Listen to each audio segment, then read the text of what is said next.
Arestado ang isang 24 anyos na motorcycle rider makaraang makumpiskahan ng umano'y sari-saring label ng marijuana sa inilatag na checkpoint ng mga pulis ng Substation 11 na dating SPD Precinct 1 sa JP Rizal Extension kahapon ng madaling araw sa Barangay Sembo, Taguig City.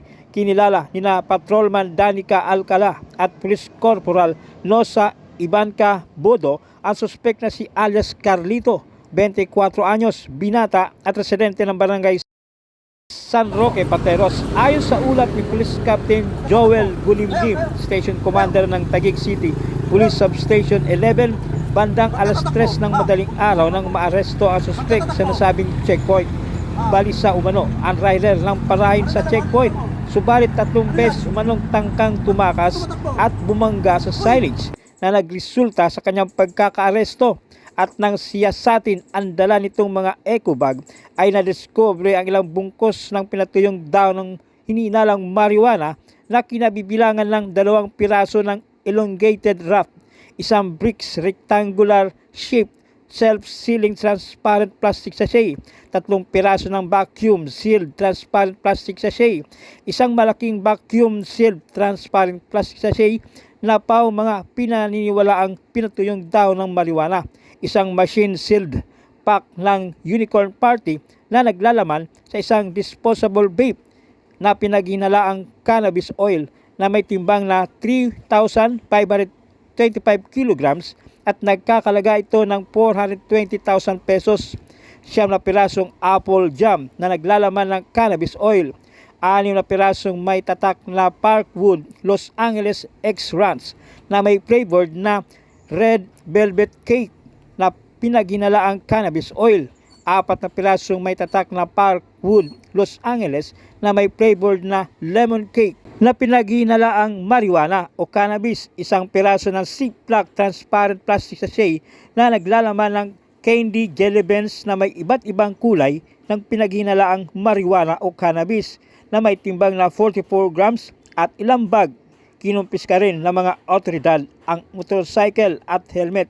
Bago nadakip ang suspect ay nakatanggap ng impormasyon ang pulisya mula sa isang concerned citizen. Ang pagbibiyahe ng suspect sa nasabing droga sakay ng kanyang motor mula sa bayan ng Pateros patungo sana sa Mandaluyong City.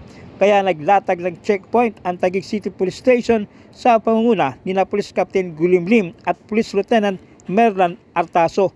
Naharap ang suspect sa kasong paglabag sa RA 9165 o Comprehensive Dangerous Drugs Act of 2002 at kasong paglabag sa pagsuway at pagbaliwala sa utos ng kinaukulan o Article 151 o Disobedience and Resistance. Basahan mo na sakdal.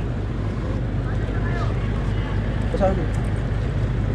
Gawin na aresto namin sa salang 9165. Gawin may karapatang manahimik. Yung sasabihin ay maaaring maggamitin laban sa iyo o pabor. Gawin may karapatang kumuha ng sarili mong tagapagtanggol. Kung ano man ang wala kang kakayahan para kumuha ng iyong abogado ang gobyerno ay may pagkakataon.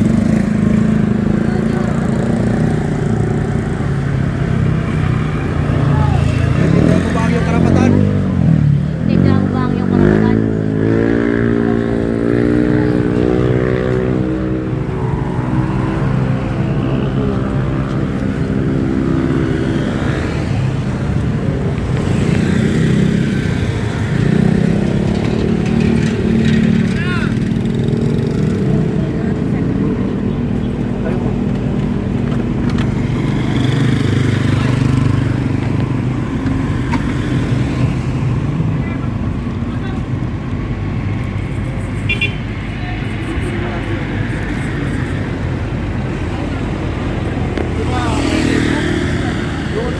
Ito rin natin sa ano. Harap na mobile.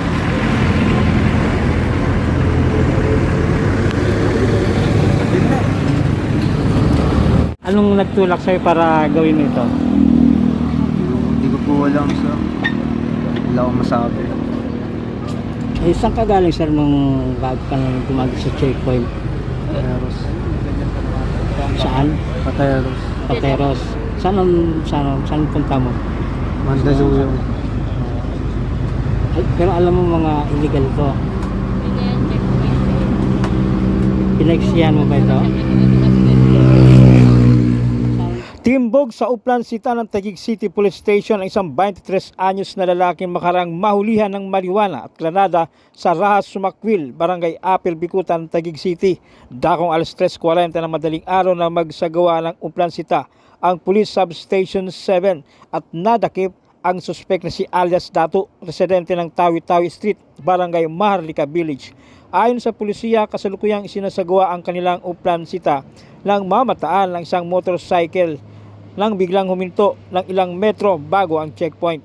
Nang lapitan at siyasati ng kapulisan ang laman ng motorsiklo ng suspek, tumambad ang isang piraso ng hininalang marijuana at isang granada. Sa presensya ng opisyal ng barangay at kinatawan ng media, isinagawa ang pagmamarka at inventaryo sa mga nasabat na ebidensya. Kasalukuyang nakakulong ang suspek sa Taguig City Police Station at kinasuhan ng paglabag sa RA 9165 o ang Comprehensive Dangerous Drugs Act of 2002 at RA 9516 o unlawful possession of an explosive.